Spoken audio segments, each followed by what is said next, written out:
阅读、科技、旅行，生活可以很大。对话设计学习，思考不嫌太多。这里是 iTunes 获奖播客《狗熊有话说》，一听就停不下来的哦。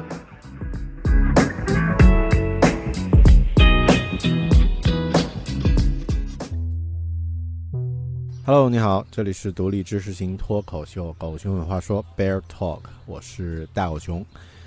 今天这期节目呢是 Bear Academy 英文播客的第3期。那么和以往几期一样，我在 Bear Talk 狗熊有话说这个播客里面呢，会把这期英文节目放在后面，在前面呢会讲一讲它的这个大概的概述。如果你感兴趣的话呢，可以继续收听。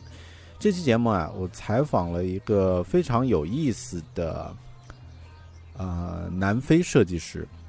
那么它的有意思之处在于它的故事。如果大家有听到过上2期 Bear Academy 的英文播客节目的话，会知道我在上2期呢采访了2位不同领域的设计师。一位呢 Product Designer 产品设计师，人在澳洲。那另外一位呢是设计界的业界领袖 Jeff Goldfield， 那么都非常的有洞见。但今天我们采访的这一位叫做 Peter 的设计师呢，他的特别之处在于他的故事。那么你想象一下呀，你是一位从南非来到一个异乡，准备在新的国家新西兰发展的设计师。OK， 那么举家带口来到了这里，经过很多面试，然后一些求职什么的，我们都比较熟悉的这个段落就不多说了。那么找了一份一个面试进了2-3轮，基本上感觉已经差不多了。OK， 但因为你是用旅游签证Visit Visa 进的新西兰，所以按照这个移民局的要求呢，3个月以后呢，你的签证就过期了，所以呢，必须要出境一下，然后再回来。那么很多家人在新西兰的朋友，家人在国内的人在新西兰工作的朋友，可能会有这样的经历比如说你的父母来探亲，那么来了3个月，可能得出去一趟我之前这个家人来的话，就是有这样的情况，所以我们去澳洲玩了一趟又回来。那么这位叫做 Peter 的设计师，他也面对同样的问题，签证快要到期。那么作为给家人的这个慰劳，也作为为了续签呢，他们就去了离新西兰最近的国家斐济。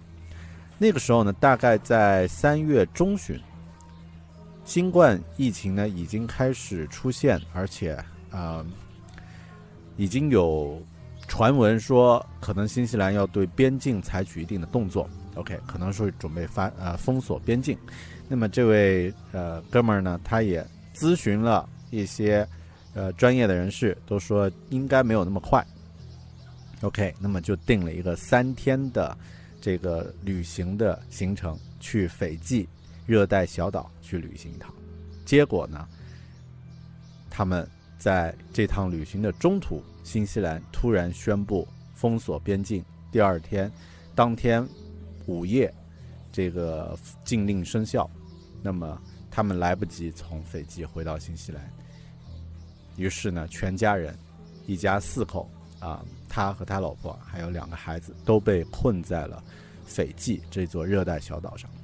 我后面再说呀，我后面自己也有想过说，这个事儿如果是发生在自己身上，很多人可能会在梦想说，我的这辈子的最大的职业状态、职业追求梦想，就是在30-40岁的时候就能退休，去到一个热带小岛上，天天吃喝玩乐这个提前退休那个在热带岛屿上生活。Peter 呢，梦想成真了，但是一种意料之外的方式。所以这期节目呢，叫做《困在小岛上的设计师》，就是讲他的故事。那么更多呢，其实也是因为我最初在 LinkedIn 上有和他互相关注，那么简单的有一些互动另外呢，因为我在奥克兰算设计比较活跃的华人设计师吧，就是在这个社交媒体上，那么会有一些人知道，那么也会互相关注。那么有一天我是看到了他的这条贴，他写了一句话说 Nearly 6 months later and we still stuck in Fiji。 这句话就打动我了，他说6个月之后我们还困在斐济，然后说这是一次这个非常难忘的这个旅行一次这个生活经验，和我的家人在这个小岛上和然后在这里呢可以交到新的朋友，但是呢也有很多很多这个即将到来的挑战。那么新西兰呢已经将这个边境的禁令呢已经发布，而且呢我们现在呢虽然是很焦急的希望能够回来，但是暂时还回不来。在3月底的时候呢，我收到了一封这个offer， 就是工作的这个 offer， 那么是来自奥克兰的 offer， 但是呢非常不幸，他们不能够为我继续保留下去，我还困在这里。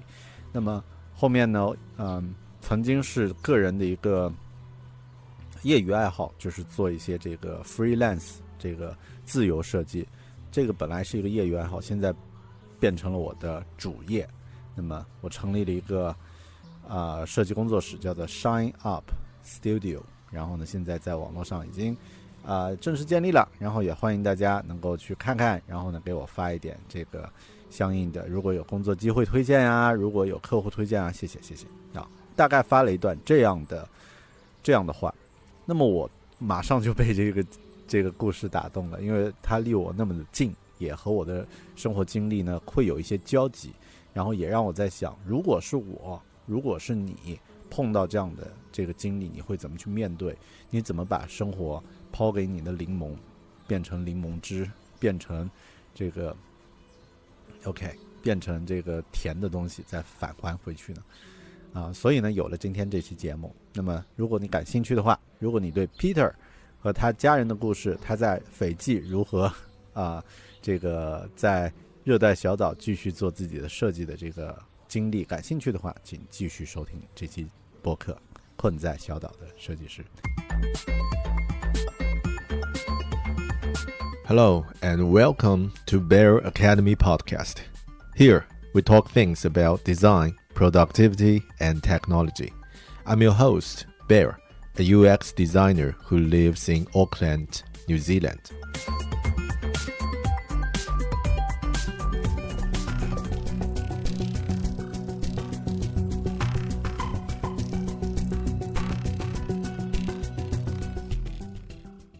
Imagine you just moved to a new country with your family, and after a few intense weeks of job searching, you decided to take a break. You, your partner, and 2 kids went to a tropical island for a 3-night trip. Everything looks awesome, at least at the beginning. You got a phone call which told you that you've got a job offer. Yay! Then you got another phone call to tell you you need to fly back ASAP as the border is going to close at midnight. You couldn't do that as it was the late afternoon and there was no flight back. As a result, you are stuck on the island, not a few days, not a few weeks, but nearly 9 months. How about that? Hey, this is Bear at Bear Academy Podcast. A few months ago, I read a post from a designer I followed on LinkedIn. That was his true story. Peter Atchison is a digital product designer from South Africa. She went to Auckland with family on job searching, got an offer just as a normal immigrant story.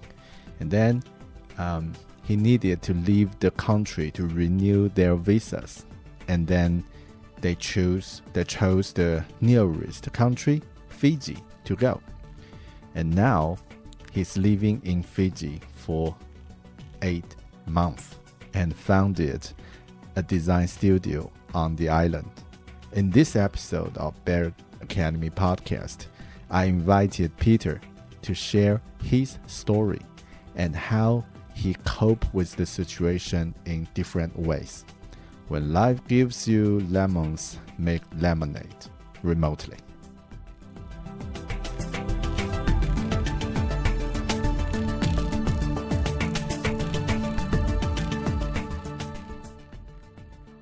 So Pete, before we start, could you introduce a little bit about yourself, like briefly who you are and what do you do, things like that? Yeah, sure, Bear. Thanks very much for having me, introducing me. I'm Peter Atchison. I'm originally from South Africa, and I have a wife and 2 kids. My wife's name is Tamar, and I have a little boy named Eli. He's 8, and I have a little girl named Ari, and she's nearly 6. And I'm a graphic designer. I've been working in graphic design for over 15 years, and my family decided late in 2019 that we would go on a bit of a journey and just to kind of explore new horizons, really. And we took an opportunity to head off to New Zealand, and just the way things worked out, and I think it was mainly just due to timing and this with COVID, we found ourselves out here in Fiji, and unexpectedly here for a longer period than we had planned. So that's just a brief introduction of where we're at. Thanks, Pete. I think no matter who's listening after this brief, like what you're trapped in Fiji and what is happening? Actually, that's the reason I'm reaching out. One of the reason, because I'm reaching out to you for this podcast. The first one is that we follow up each other on LinkedIn, and also I saw some posts that you shared about design, which I really like, and some insights. So this is one reason. We can talk about design in the later part, but the first reason, actually, the major reason is that around 2 months ago, I read one of your posts. Actually, I take a note on my Notion, and let me just read it out loud so that everyone can listen. So Pete said, nearly 6 months later, and we are still stuck in Fiji. It's been a fascinating experience living on an island and making new friends with these amazing people, but we have many challenges ahead. New Zealand had literally got their walls up and were anxiously waiting for return. At the end of March, I received an offer to work in an amazing company in Auckland, but unfortunately, they have to be not able to hold out for me. And then there will be some later part. But the first time when I read this post, I said, "What?"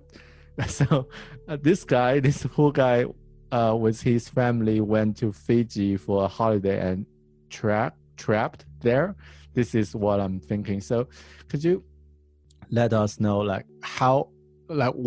what happened and how did this happen? With some details. Right. Oh my gosh, yeah.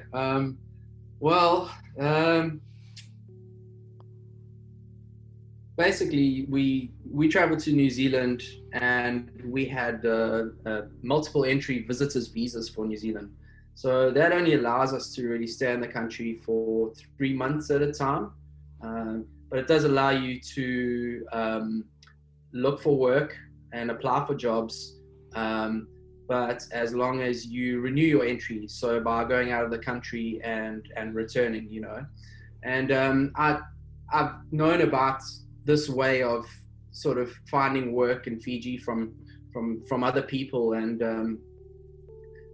because I have my sister who's been in New Zealand for a couple of years, we had an opportunity to come over there and stay with her and explore these options, So yeah, basically we arrived in New Zealand in December 2019 and spent a lovely Christmas with my sister, and the whole family was together.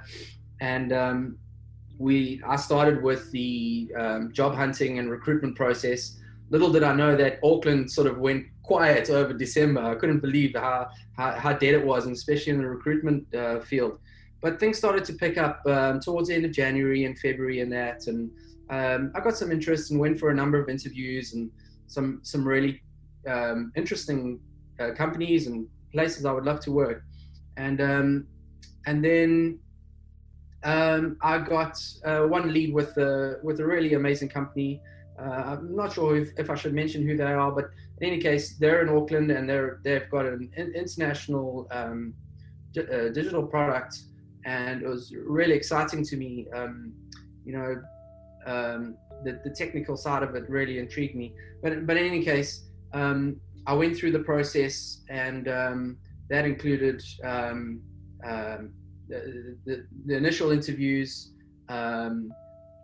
doing a test, a sort of a design test that I did at home and submitted to them, presented to them, and then following with a few days of work experience. And it was in the last days of that work experience that I realized that, well, we knew this was coming for a while, but we had to do this trip, to renew our visas. And I had a feeling that I was close to receiving the job offer. So I thought, okay, well, let's pick the nearest place we can go to get out of the country and come back, and have a short break before I really get stuck into applying for a work visa and settling into work and all that. So we picked Fiji, and everything seemed to be on track. I had spoken to New Zealand immigration, as well as the travel agents, and even Fiji immigration, just about traveling at that time, because COVID was just starting to kind of get a bit worrying. And they all kind of reassured me that it was okay to travel for 3 nights, and we understood that we could get back to New Zealand without any problems. But we arrived in Fiji and were staying at the lovely Sofitel. And the very next day, I was delighted to get correspondence from the recruiter to say that I'd received the job offer for the job that I'd been recruited for. And I was very excited about that. But not long after that, I got a call from my sister saying, you guys have got to get back to New Zealand ASAP because they're about to shut the borders at midnight. And we literally didn't know what to do. Like, we were stressing, and we couldn't get a flight back before midnight. It was already like into the afternoon, and we just really didn't know what was going to come of this. And we spoke to other guests around the resort, and some of them you could see were also trying to scramble and get out of there, and others were just like, no, we'll find a way, it's no big deal, whatever. And unfortunately for us, we didn't really have much of an option. So we just said, okay, well, we're going to hang in there and see how things go. But unfortunately, the reality hit, and there was no chance that we were going to be able to depart Fiji and return back to New Zealand.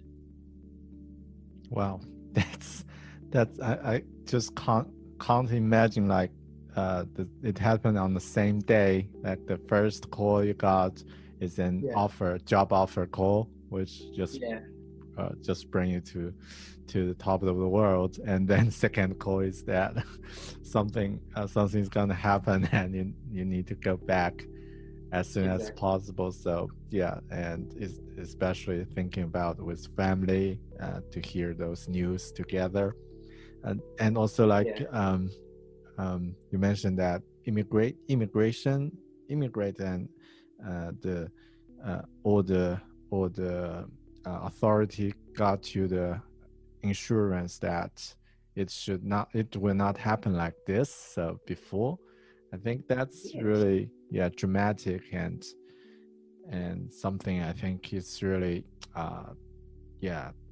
not a good experience to hear. Like somebody assure you that it won't happen, but it happened like this. And especially thinking about just 3 nights, right? It's you originally planned to have a 3 nights trip, and now you stay at in Fiji for around 7 months, 6-7 months. Yeah, I think it's probably close to 8 months now. Wow. And like you say there, that was the really frustrating part for us, and it's something that we've tried to like appeal against, is that sort of the advice that they gave us was that it was safe to travel, and knowing that we have young kids here, it was very unknown to us coming to Fiji. We had never been here before. We didn't know what to expect, and also we didn't have a big budget to be stuck in Fiji. We couldn't afford to stay in hotels.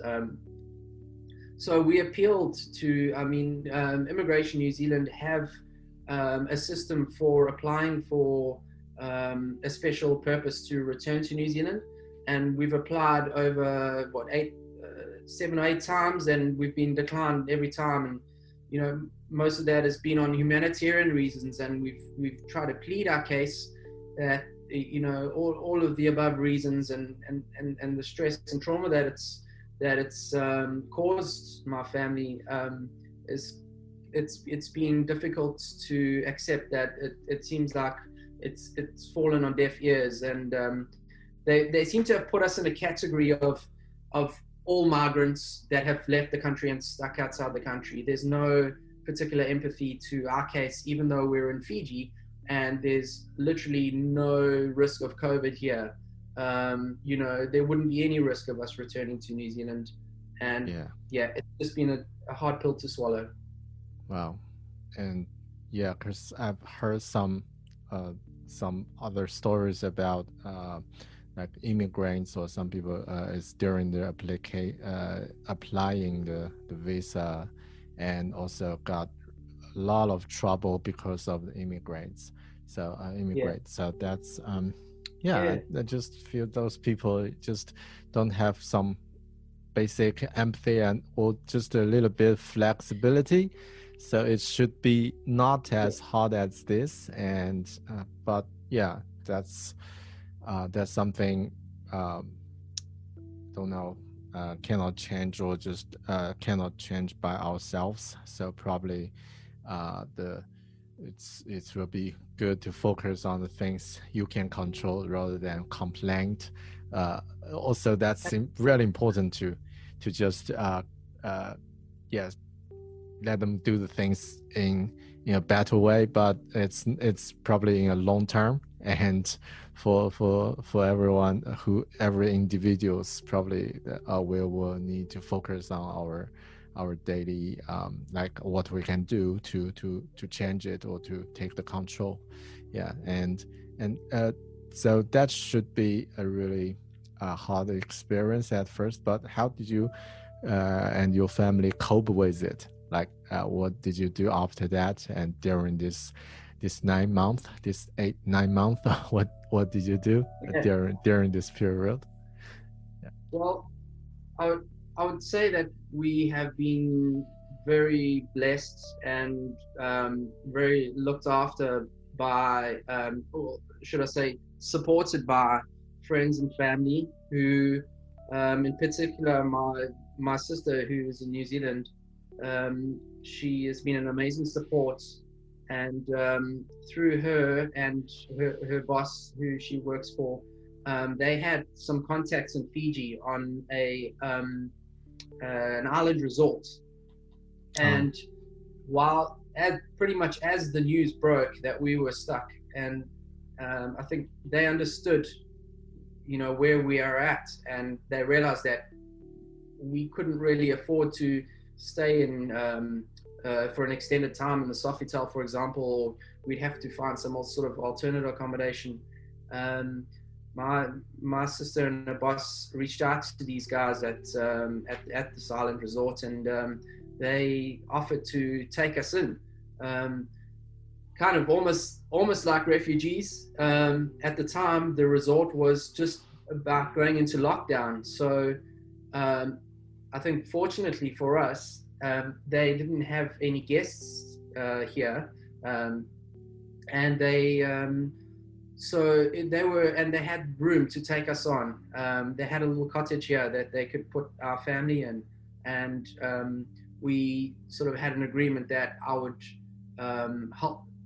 help out in any way to support the island and what they needed to do to get through lockdown and get through the next few difficult months that they were facing. So yeah, we've been very fortunate to live on this beautiful island for this period of time, and we feel really blessed. I mean, my wife, when we came to Fiji and we arrived at Sofitel, you know, it's a beautiful hotel and all that, but it's not really what you picture in your mind about Fiji. You don't have the beautiful stretches of white sand and crystal blue and turquoise oceans that you imagine. But then, like, her dreams were kind of fulfilled when we arrived at this beautiful island. Yeah. So it's been a really incredible experience. You know, living with a small community of people. There's a handful of expats who have remained on the island, who work here, and they continue to run it. And then there's the working staff and the laborers who continue to maintain the island. And there's some construction going on, so there's a little bit going on, but it's really a small island with limited resources and people. Yeah. But it's been a great experience for my kids. Coming from like South Africa, where, you know, we were having some struggles there with just the environments in South Africa where the crime was increasing and all of that, and we didn't really have that much freedom, to now coming to a place like this where we have ultimate freedom and our kids can run wild and, you know, run around on the island and run along the beaches, and no issues at all. Yeah, it's really amazing. Yeah, don't worry about the lions or other wild animals we're going to hurt, because on the island, it's, should be safe. Yeah, that's the bright side. Yeah. Yeah. Well, we have endured a cyclone, which we never experienced before, and a number of really mild earthquakes. So there's been a number of firsts for us over here. It's been really exciting, and like I said, we've just been like really looked after the whole time. We've never been fearful, and it's just been amazing. Yeah. And how are the kids? Like, are they happy about this experience? Because do they feel like are they have local friends or at school, or how things go on their side? Yeah, well, schooling is difficult. When we were in New Zealand, we during that time we actually enrolled them in school, and our intention was that I would be able to get a work visa, and I would be able to keep the kids in school, and we'd continue from there. And unfortunately, that came to an abrupt end when we came over here. Fortunately, there are a couple of other kids here. There are a few families of the expats, and they have some young kids. So our kids have had some other kids to play with in that. And in terms of schooling, at first we were just really relaxed about it, and we said, okay, well, we'll just take this time to take a break. And, you know, my wife would find a few exercises, basically print things off Pinterest and do a few exercises with the kids. So we had no real like formal thing. But recently we've started to trying to get into more of a routine and taking on some formal training. We've subscribed to an online training service, because we don't want the kids to fall back, and hopefully next year then they won't have to like repeat the year or something like that, you know. Yeah. So yeah. But they're happy. They miss New Zealand, and they had friends and family in New Zealand as well, and getting into the school routine, which was really lovely there. But they've kind of adapted to this lifestyle. Kids are really resilient, and they've been fine. Yeah. Yeah, and sometimes I just feel so surprising that kids have better ability to get used to the environment and better to cope with it rather than the adults.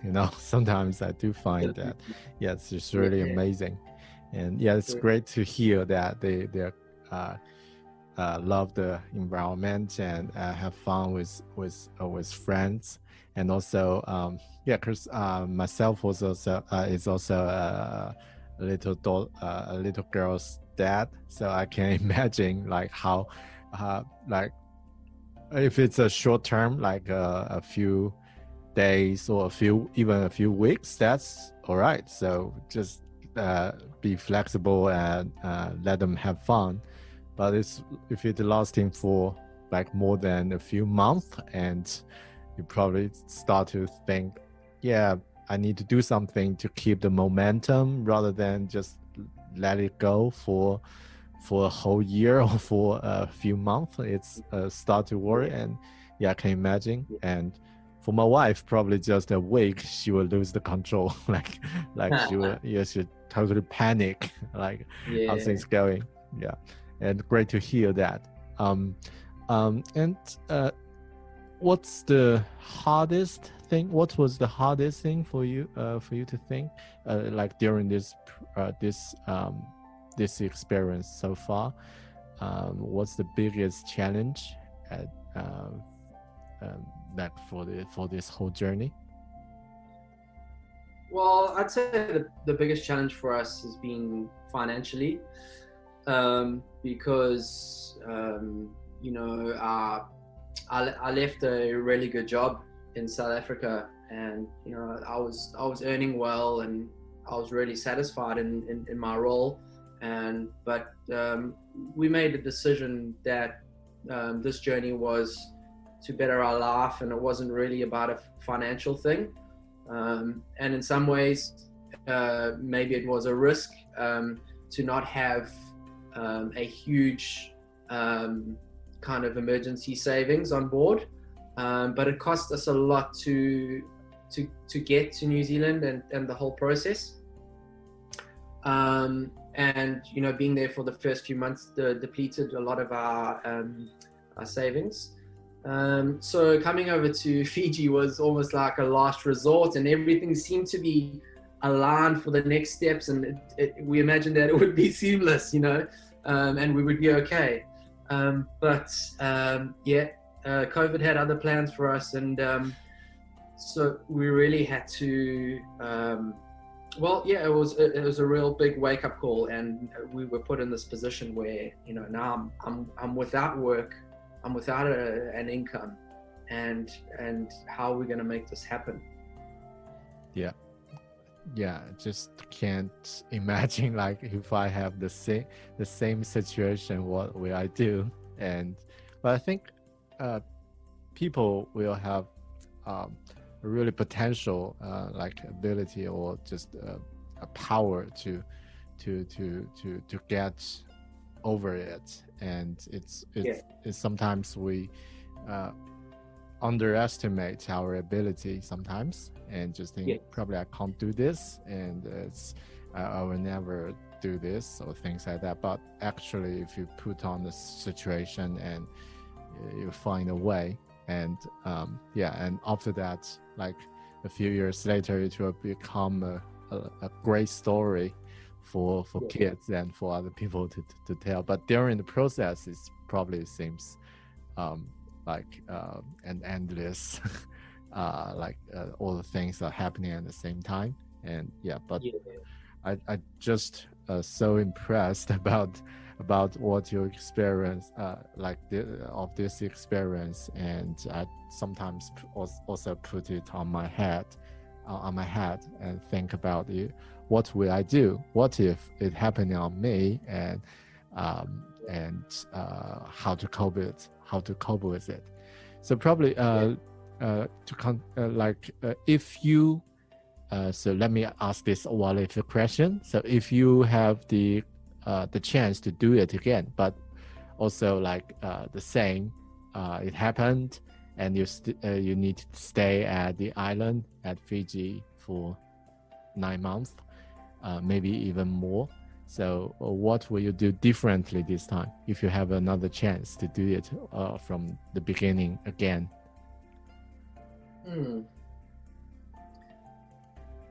It's a difficult question when you're kind of faced with the unknown. Like every day you don't really know what the next day is going to bring.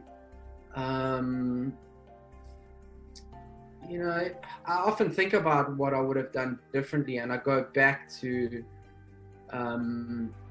when we were in New Zealand and the decision to leave, and perhaps that was the stage where I should have been a bit more focused. But at the time, everything was so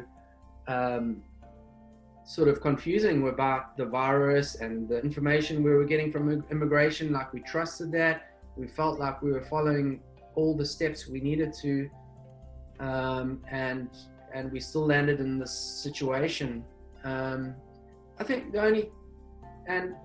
without having control of that, we landed in this situation.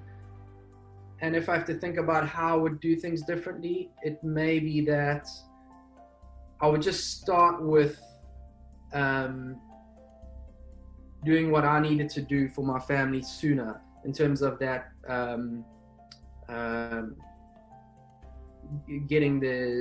getting my business up and running and getting us a little bit more financially stable. I would have definitely done that sooner. Is it means that, correct me if I'm wrong, is it means that you probably would start your own business sooner? Like before that, it's probably just a kind of side hustle or something you're doing for fun, or but if you have another chance, probably you can do something for yourself, like put a priority for that. Is that what you mean? Yeah, I would say so. I mean, initially coming over here, the kind of design work that I'm doing was like a side hustle, and but I don't think it took me some time to realize that could actually grow into something that could support my family, and that I could pull that together even while I'm over here in Fiji. And yeah, that's something that I would probably have, if I could do it again, I would have done it sooner, so that we wouldn't have to struggle this long. Maybe we would have been able to become more self-sufficient, and even be able to support ourselves with our own place, like living on the mainland, for example. Whereas here we're on an island, we sort of reliant on the island and their resources. If I'd done it sooner, we might be in a better position to be a bit more self-sufficient at this stage. Right, that's great. Let's talk things about design, because as a designers. So speaking of the previous role, you worked in South Africa as a graphic designer, and it's really impressive for like a 15-year experience designer. Which industry did you work in? Like, what did you do for that role? So I'll take you back a few steps. I mean, when I left college, when I studied graphic design, I left college, and a lot of the people were getting into advertising and all that, and I didn't really feel the draw into the advertising world. I don't know. I wasn't really sure what I was searching for, but I had an opportunity to work in a clothing company, sort of branded apparel, and I did that for about 7 years, and that was an interesting journey. I worked closely with fashion designers and working on menswear and doing sort of creative artworking. But my role also extended to a bit of marketing and advertising materials, branding materials for new clothing brands, and a bit of digital work as well. So my role started evolving, and I started to have more an interest in the digital world, and I saw how limited clothing was becoming for me. And actually, by chance, I got a message from someone I knew who was a recruiter who was looking for someone. She mentioned she asked if I knew anyone that might be interested in this particular role, and I immediately jumped out of my seat and I said, "Yeah, me. This sounds just up my alley, you know." And I felt very lucky that I applied for this role, and I managed to get through all the stages of recruitment, and I landed myself this job at the company called Derivco in Durban. And they design and develop technology for microgaming, one of the world's biggest suppliers of online gaming. And Derivco is an amazing company to work for. They really care for their people, and they grow people, and there's some amazing people working there that I learned so much from. I was blown away by the creative team that they had there, you know, consisting of you know, illustrators and technical artists and 3D artists and you know, all the great creative minds, art directors and creative directors that just made up this amazing team who made these really, really cool games. So when I joined there, I found myself in the brand and marketing team, and we worked closely with the game designers, and we created mainly B2B marketing packs to go along with the online and mobile game releases. And these were used by casino operators to market the games.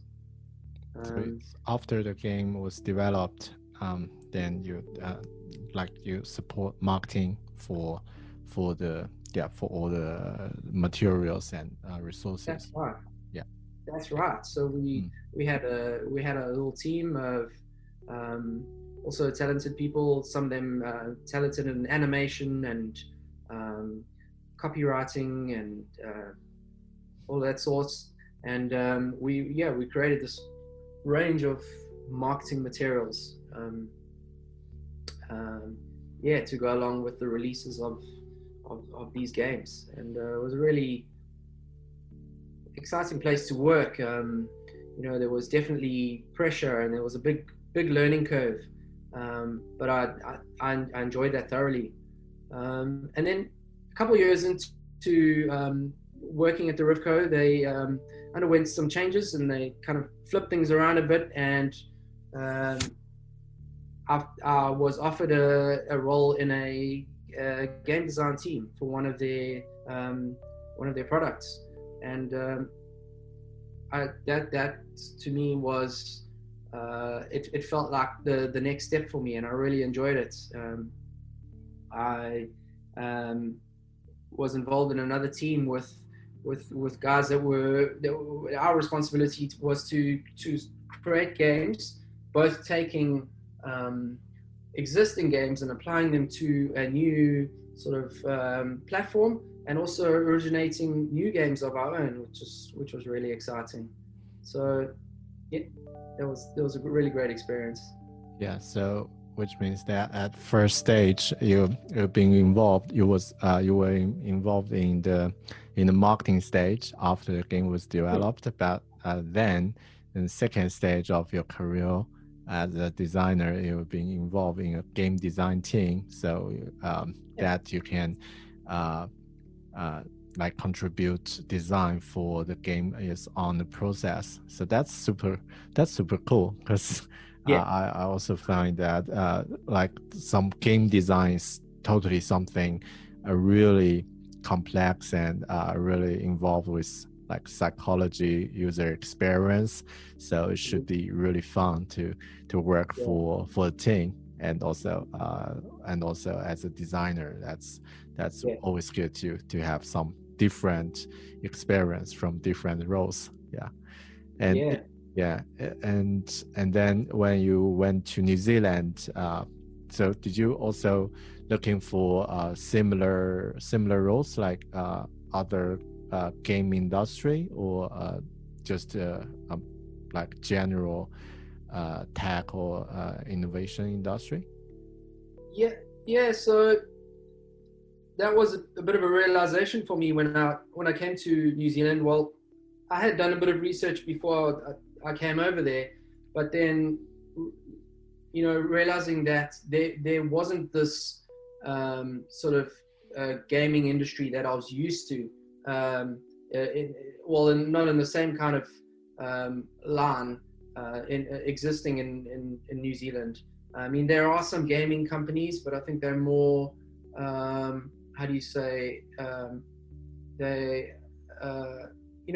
different type of gaming. There's some amazing gaming companies actually in New Zealand, but not really the type that I was familiar with. I mean, the kind of games I was working with is casino slot games, and I know there's a lot of that in Australia, and I guess I was just hoping that I would find some of that in New Zealand, I realized there wasn't much. I mean, I tried to reach out to other sort of casino kind of operators. I mean, there's the big Sky Casino, and I imagine that I might find a role there, but I think there just wasn't much scope for that. So my next step was to go down more of the UX path that I had been exploring within game design, and I tried to solidify that kind of thinking and apply it to opportunities that I might have in New Zealand. And it was really challenging because I don't have a portfolio of work of UX design on other software applications and that sort of thing. My background has been rather specific, so it was really challenging to meet with people and try and show some common ground. At the same time, I think that I have a kind of a unique perspective on UX, and I always hope that would be something that would shine, and that they would see some potential. Yeah, that definitely. Can I ask if you describe yourself, like if you describe your unique to like a potential employer, like, or a stranger, what that will be like using a few sentences to describe what you're different from other UX designers. Is that something related to game or something? Because I'm just curious about that. Well, I would say from my experience, it's a combination of brand and UX, and I've always enjoyed to see the bigger picture. So it's one thing to understand the end user as the person who's physically interacting with the particular application, but also to be able to understand how that product may be marketed. I think is another level of user experience that's beneficial. And I think if I had to go deeper, I could bring in some sort of game psychology into some of the work, but that would be more presented on depending on the opportunity, I think. Yeah, that's great, because I can definitely see that you have much better previous experience as a graphic and game designer, which is something that quite different from other general designers, especially for UX designers. Because normally when you talk about UX design, it's always related to UI. So which means if you have a visual design background, it will be a extra point, or sometimes it will be the major reason you got hired as a designer. But I think there's also a trend is happening, is that even for some serious product, some formal product, they are starting to involve like gamification and something to make it similar as playing game, like the experience. Because I don't have the experience of working in gaming industry, but I can presume in my guess is that they have really deep understanding about human psychology and cognition and all the things about how to learn and how to show a new concept and show them how to get used to it, and also how to make the progress. I think that's really really helpful if you have those knowledge and skills to improve the current or new products. So no matter what kind of the product is. And back to what you mentioned, New Zealand is a really small market. Like probably don't have exactly the same company you worked in South Africa, because I struggled the same when I moved to New Zealand. And I used to do like app developing in China, app design. And at that time, we didn't call ourselves as a UX designer, probably more like a UI design or interaction design. So things like that. It's more about interface, but also some interaction.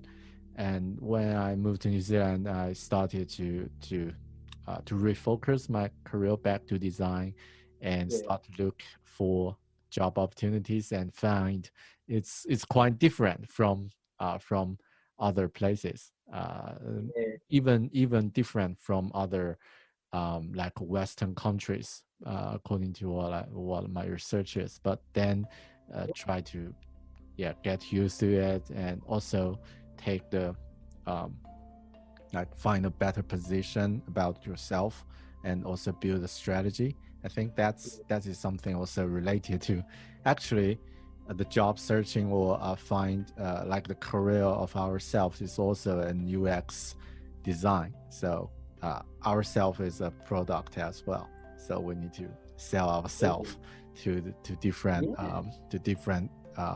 customers, which means the employers. So that's quite interesting. That's true. Right. It's all about how you brand yourself, how you present yourself, and I mean, it makes sense. And well, actually when I did my portfolio and my CV, at that time I literally talked to the people who's going to read it, like my potential employers. That's kind of like a user research, like how long did you spend on this, and find most of them just because they are super busy, like all the hiring managers, just during the meetings probably they can pick up one or two CVs to go through it, and just trying to find. So that's the persona of them, and then you need to create your own like the format to attract their attention in 2 minutes of your CV, and then this is quite interesting, and it's a real challenge. It's a real challenge. But I think it depends on, because now you have an awesome story to share about this trapped in a tropical island and survive as a designer. So that's will always, people will at least want to talk to you in person. So there could be much more interview opportunities than when I was finding jobs. I find even an interview opportunity is hard to find, if you don't have any local experience. But I think you have much better story to share. And also another thing that I'm thinking is that working remotely could be the trend. It's already the trend, or already happening all around the world, and that's kind of like the bright side of COVID. And it accelerates the understanding of work remotely, like remote work, for at least 5 years or 10 years for all the place of the world. Do you, like I know that you build your own studio for design, consulting, branding, like graphic design, UX design. And what do you think about remote work? Because probably now you gonna have a lot of clients or out of Fiji, right? So all your clients probably not in Fiji at the moment. So what do you think about work remotely, and how do you think what we can do? Or any comments and thoughts about this? Yeah, I think the remote work has been fantastic. I've really enjoyed connecting with people around the world, and it's been amazing at how I wouldn't say easy, but how do you say, like responsive it is. When you reach out there, people respond, and you can connect with people, you know, whether it's via LinkedIn or even via word of mouth, you know. It's just really amazing to connect with people across the world, and I've really enjoyed meeting people across the world and being able to do work for them, and you know, be able to make a difference to someone's company in the US or in Australia or something like that. That really means a lot to me. In terms of remote work, I think it's definitely exploded now. It's become a necessity, but I still feel like some companies may be not taking advantage of it that much. And like even with the job that I was offered, like I was really trying to push them to, you know, allow me to work remotely, and it was difficult, I guess, because there was a lot of factors, but you know, they already had been working remotely with because they had offices around the globe, and that I think the biggest challenge was just the domain knowledge and the onboarding that I had to go through. So they felt that it was more important that I was in the office, even though I had taken part in an online training schedule that they had set up for me. They weren't ready to take the next step to allow me to work remotely, and I feel like there was a bit of a missed opportunity, because I think I could have continued on with them, and we could have just, you know, built our relationship, and I think I would have a lot to offer them, even though I'm stuck over in Fiji. So I think in times like that, I would like companies to be a little bit more open to taking on new people, and perhaps in even more technical roles. Like I'm struggling at the moment where like I would like to be doing more technical and UX kind of work, and I feel like I'm a bit limited to graphic design, branding work, which, you know, I've done for years. So I'm hoping in the future that I can do more UX work while working remotely. Yeah, that's actually a great topic for UX design to work remotely, and back to your what you shared about the remote work experience. I think sometimes it's just us, like individuals, are ready, but the companies, they are not ready, or they are not ready to make the step or make the change. Probably just under the COVID pressure is not that intense as US US companies or Australian companies, especially for New Zealand companies. Sometimes we don't have that culture here to like regard remote work as a norm or as something something we can think about. And that's what I found. COVID really pushed it forward for a lot. And sometimes, I do find probably for us, like the designers and other professionals, the best strategy would be get yourself ready and improve all the skills to necessarily to work online. And UX design is a little bit tricky to work online because something will be much easier to do it in person. But it's also like, I do think that nothing's impossible because it should be worked. And also considering what is happening in US, a lot of companies are doing the same, like totally 100% remote.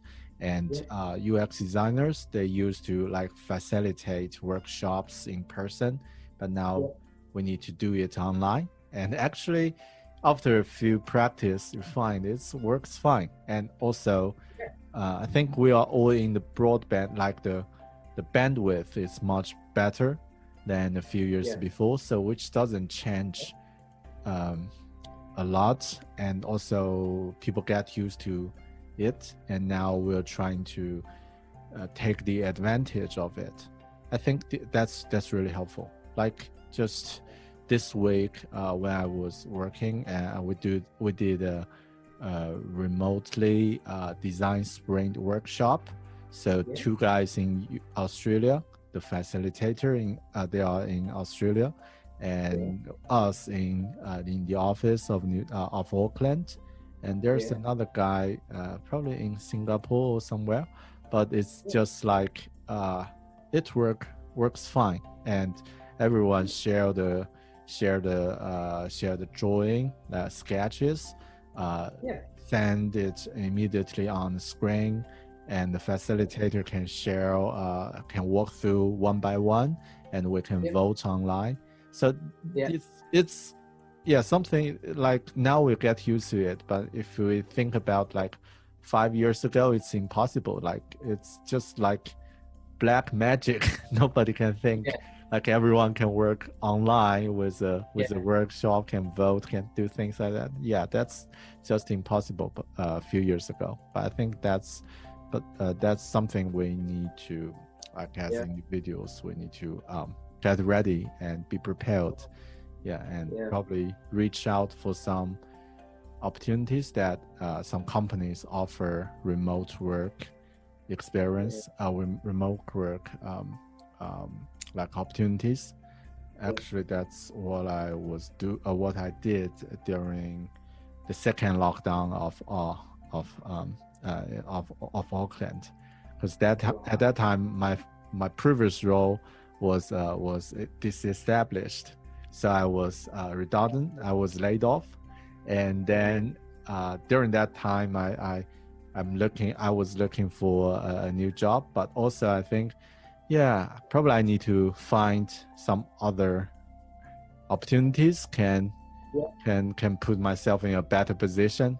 Because if it happens again, like the third time or the fourth time, and then if my next employer the performance is not good and the role was canceled again, and which means I was like quite reactive, so during May and June, I also try to find some like remote opportunities. And currently I'm working like one of my the second job I'm doing is for a UX boot camp for as the mentor, as a teacher, so which I can provide some support for other students in US. So that's a 100% remote work. So probably that's something you can consider to do that, like as the same. Probably do some job searching about remote work. Yeah. I've always enjoyed the remote working tools. There's so many new ones that are coming out and new ways of working. It's just makes it easier. I think the biggest challenge for me is having enough screens to work with, to visualize all the things at the same time, I think that's one of the most important things, just to have some decent screen real estate. That's it's especially as a designer, there's never enough screens. Never enough screens. Right. Speaking of tools, interesting. What are the major tools are you using for work? No matter UX or graphic, what are the tools you are using? Well, I don't think I've been using anything really out of the ordinary. I think I just like to really make the most of the tools that I know, and I feel like I'm still constantly learning about the tools that I use. I mean, that's basically just the Adobe suite, and I started out doing UX and UI design in XD, and I was always a strong believer in XD from when it came out, and I used to try and encourage people at my work to explore XD. A lot of them had been doing interface work in Illustrator, and I saw the challenges that they had there. So I always believed in this way of working.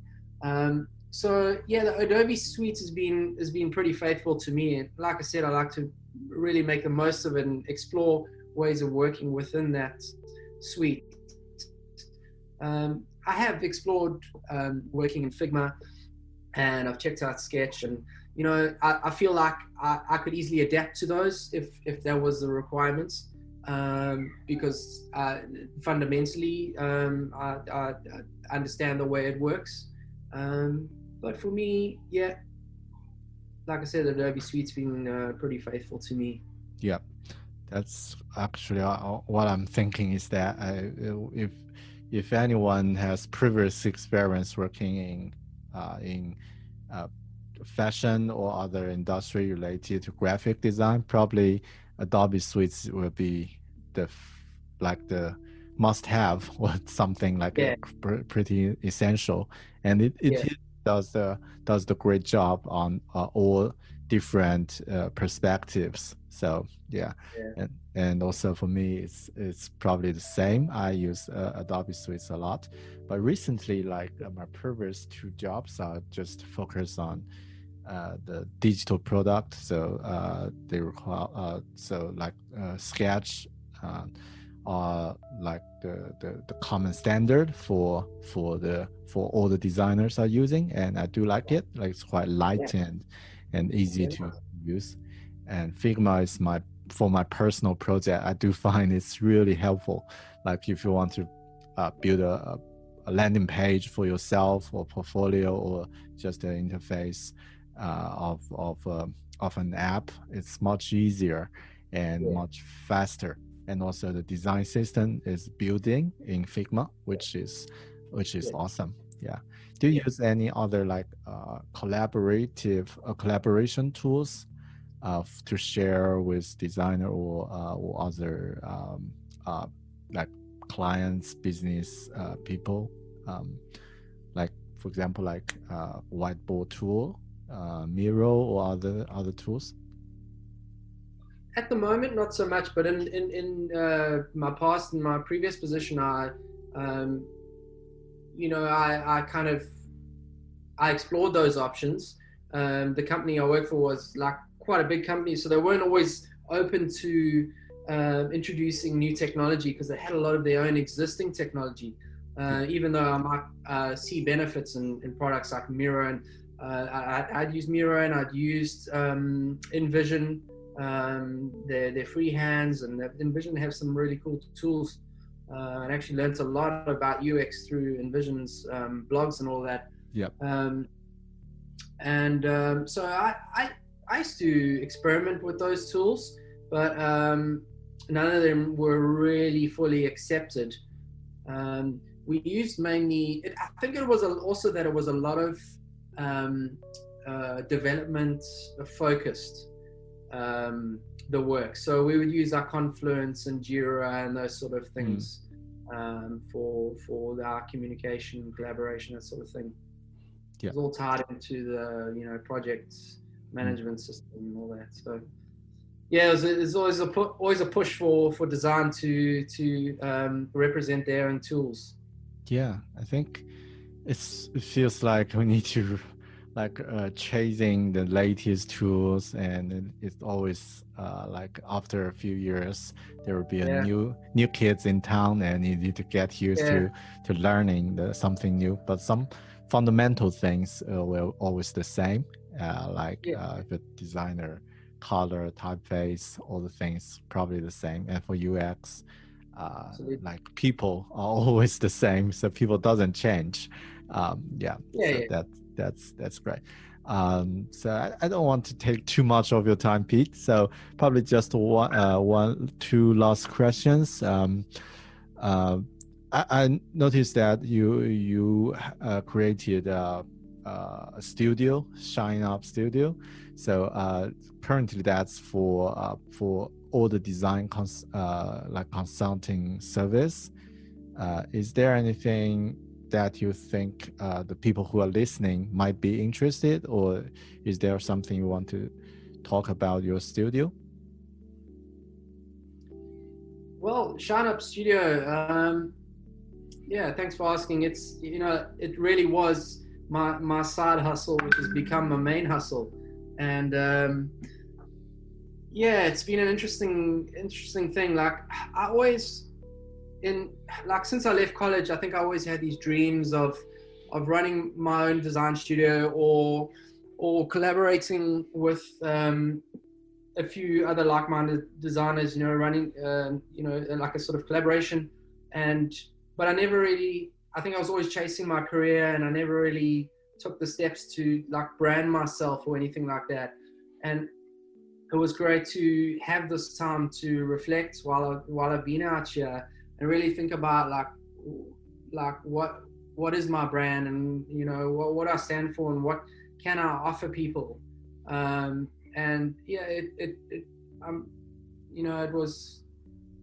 It was really good to have that time to think about this and put it together. And I had my own project, my own brand, and I invested 100% of my time with specific goals in mind.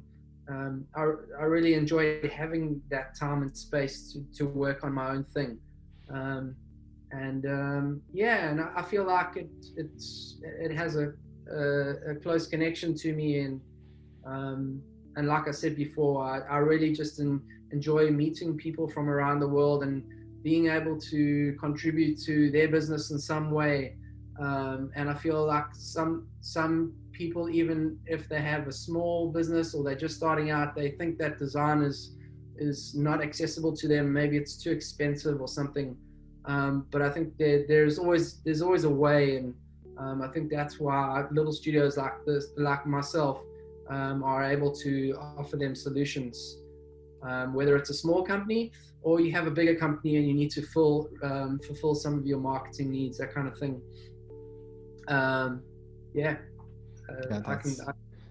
That's great. So if anyone who's listening in Auckland or anywhere of the world got interested about Peter's studio, just search on shineupstudio.com. So it will find details about this. And personally, I do think that's quite important for designer, no matter you're working in a company or agency, but would be good to start something just for yourself, no matter a side hustle, a personal project, a side project, or hobby, or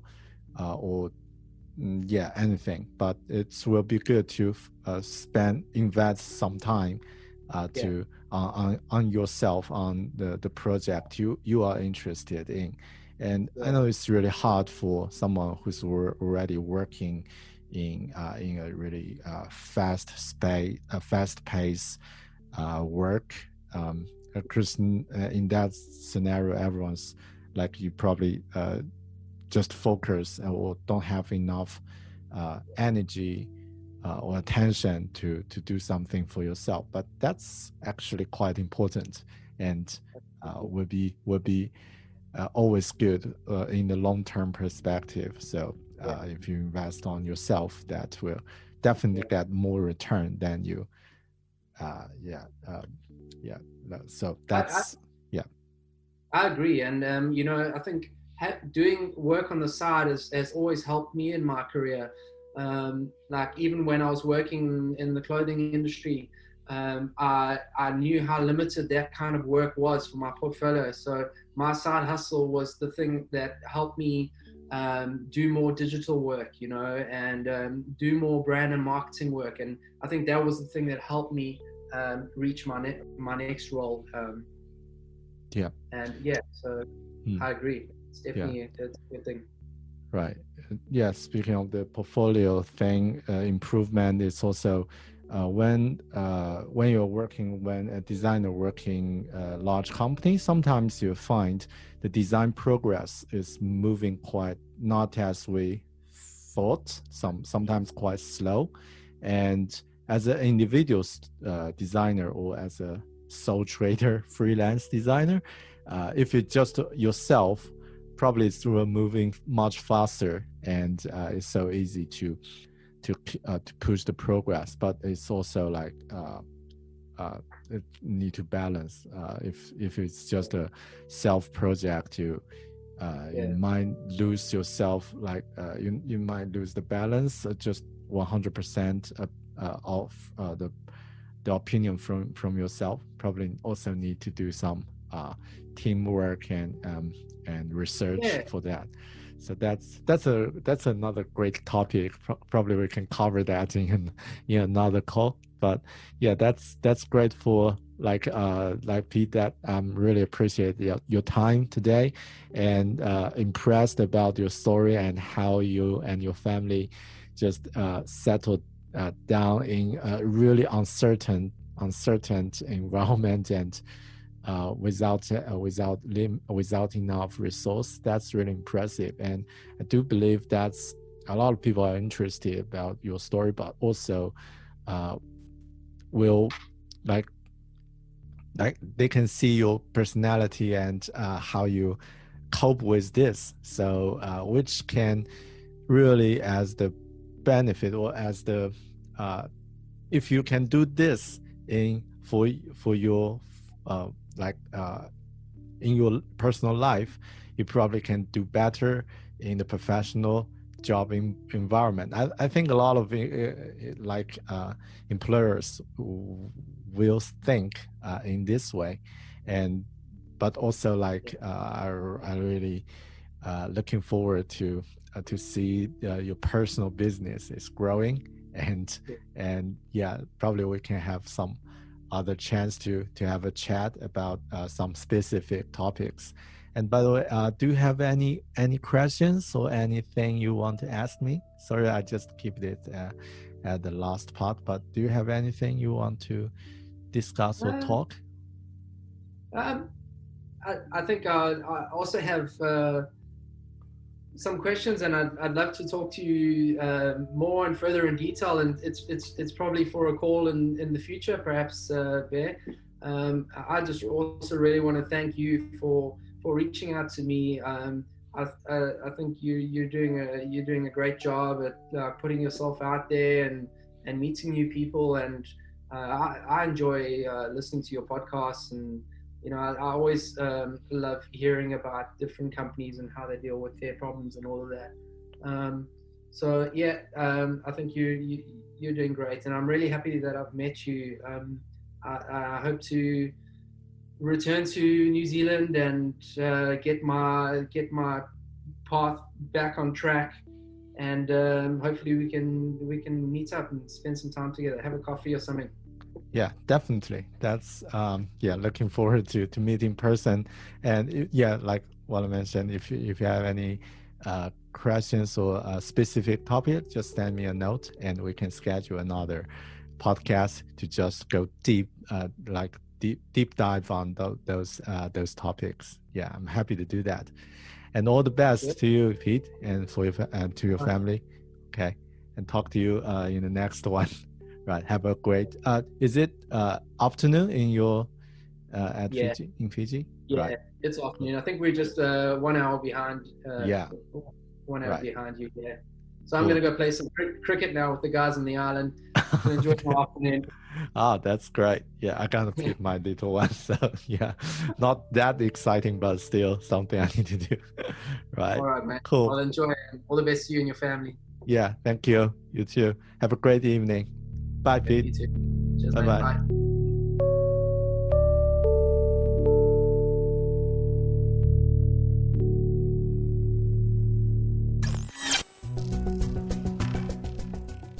Thanks for listening to this far. What a story. The first reason I invited Peter to Bear Academy podcast is what if? I just can't help thinking, what if it happens on me? I came from China with family. It was quite hard when I arrived a new country to start from scratch. I might visit my extended family in China this year and would not be able to come back either. How could I learn from Pete the strategy to cope with it?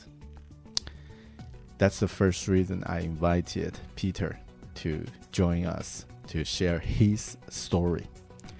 But after talking to Peter, I realized it actually happened on me, and it actually happened on every one of you already. I mean, everyone's life and work is impacted in 2020, more or less. As a designer who's trapped on a tropical island, Peter's story might be a little dramatic and a little bit extreme situation. He handled it in the best possible way. But what about us? What could you learn from his story? There's no risk-free solutions. I think the right strategy for us is to build a strong enough system to deal with uncertainties. It sounds like a design challenge.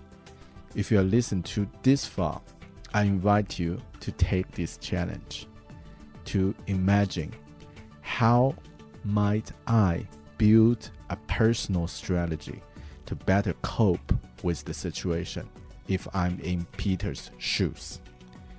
How could you design the shit out of this? That's a design challenge, probably will be very helpful that we can try and practice. I hope it will not happen on any one of you. Sorry, Pete, it already happened on you, but I do believe take this mental practice will help you get a better position to deal with the uncertainties, especially in the year of 2020 and the upcoming years.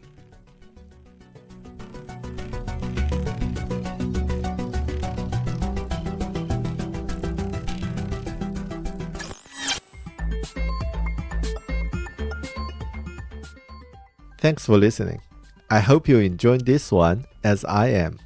If you want to learn more, please check the show note at our website, podcast.bear.academy. If you are listening via Apple Podcasts, please leave a comment for it so there will be more people can find this show. If you feel like to share your story or to be the guest, please check the site for details. Bear Academy is a self-learning program providing courses on design, productivity, and career. If you are interested in start a design career, please check bear.academy for the free course and other useful info. Bear Academy Podcasts is my second podcast, and my first one, Bear Talk, started from 2012, which was Apple's Editor's Choice Award winner in 2013. It is also recommended by many Westerners as the best non-language learning podcast for Chinese learners. If you can speak Mandarin or on learning Mandarin, you should have a try. Check beartalking.com for details. This is Bear Academy Podcast, a podcast about design, productivity, and technology. I'm Bear. Thanks for listening. I'll talk to you soon in the next one. 再见。